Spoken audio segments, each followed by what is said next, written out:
Alright, good afternoon. Shoutout nga po pala kay Master Leandro Esquilio ng Antipolo, isang pinakamalupit na technician dito sa Lipa City.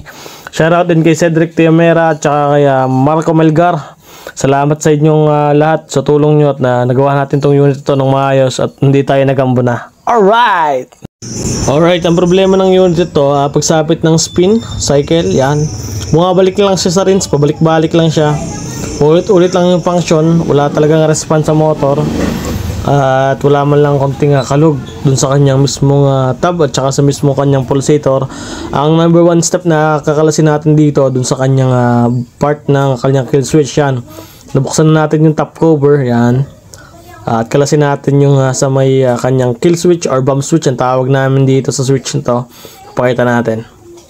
Wait lang natin. Yan. Yan, ito yung ating bump or kill switch. Yan yung number one cause kung bakit bumabalik dun sa rinse yung ating unit pagsapit ng spin. Step by step muna tayo, sa minor muna tayo magbabase. Yan, kinakalas na yung Nebusolins. Check natin kung buo yung continuity ng kanyang bump switch. Minsan po kasi ito yung nagko-corroded, nagiging kulay blue, nagiging kulay green, tas naglulus yung contact. At malamang sa malamang ito yung isang maaaring maging factor kung bakit bumabalik sa rinse at yung kanyang unit. At na-check namin dito sa part na to, yung kanyang kill switch ay all goods naman. Yan, chinek ko yan lahat. At ginamitan natin ng multi-tester yan. Nakita natin maayos naman lahat. Wala naman talagang problema. Tapos, ang next step na ginawa natin dito ay nag-check tayo ng board. Yung main board, chinek natin.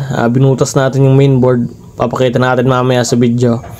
At nag-bypass tayo sa lahat ng sensor. Itong kill switch tsaka bump switch ay binypass natin. Maging U12, nag-bypass tayo para ma-sure lang natin na working properly yung mismong main board. Yan, nag-chat ulit ako ng spin. Paulit-ulit lang siya, bumibitaw, humihigit, bumibitaw, humihigit.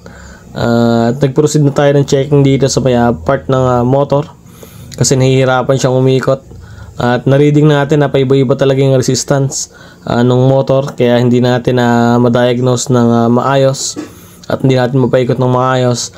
Yung motor nakita natin na yung resistance ay paiba-iba. Alright, bali proceed lang na tayo sa pag-check, tapos stay tuned lang kayo mga guys. Alright, bibitaw yan, ayaw tumuloy. Ayaw talaga. Sa bag mo? Ano kulay ng bag mo? Yan bumitaw na ulit. Narinig niyo yun, ma'am. Yun yung drain motor. Hindi kasi makaikot yung motor. Ayun, humigit ulit siya. Ayaw talaga niya umikot. Ayaw talaga. Ayan Yan. Yan, yun ang nag-i-heal, nag-teten na. Bibitaw ulit yan kasi hindi makaikot yung motor. Ayan, bitaw lang siya ng bitaw. Bakit ikaw bumibitaw? Ayan dapat yan yung ating nakita, diagnose natin. Unang ating suspect dito yung board. Binahak natin yung board. Mamaya papakita ko sa inyo. Kasi nangyayari, bumabalik sa rinse. Binaypass natin yung sa may kanyang kill switch. Ayaw pa rin mangyari.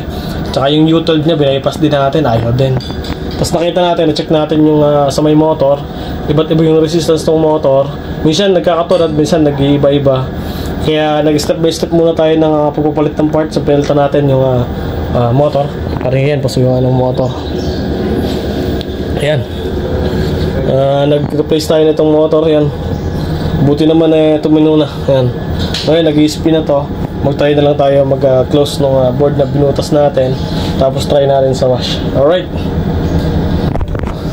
Ating number one suspect nung first checking natin dito. At nag-rekta tayo ng kanyang binaypass natin sa mismong board yung sa may kill switch tsaka yung sa may U12 yan. Nasuspect talaga natin yung board. At buti na check natin yung motor, binalikan pa natin para check yung motor. So, nag-replace tayo ng motor, try naman natin sa wash. Alright.